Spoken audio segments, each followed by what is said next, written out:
大家好，又到咗問問 Doctor 針嘅時間，我係節目主持針一針。大家好，我係 Doctor 針。Doctor 針又到咗每年打流感針嘅時候啦，我哋嘅聽眾對打針都有唔少疑問，我哋即刻睇下第一條問題先。常健康伯伯想問，佢身體咁健康，點解都仲要打流感針嘅？因為健康人士都有機會感染流感，就算病徵輕微，流感病毒都可以透過飛沫傳播，感染身邊嘅人，所以為人為己都應該打流感針㗎。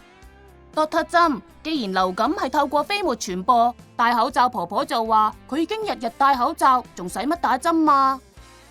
雖然大家而家經常戴口罩，不過都會有除口罩嘅時候，例如喺屋企，如果當中有人感染咗流感，都有機會傳染到㗎，所以打流感針會有多一重保障。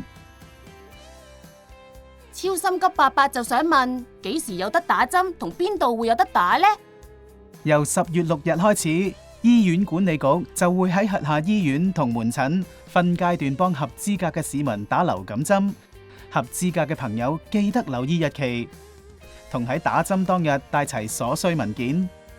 另外，記得留意季節性流感疫苗同2019冠狀病毒病疫苗係可以同時接種嘅，打齊2種疫苗就可以有雙重保護啦。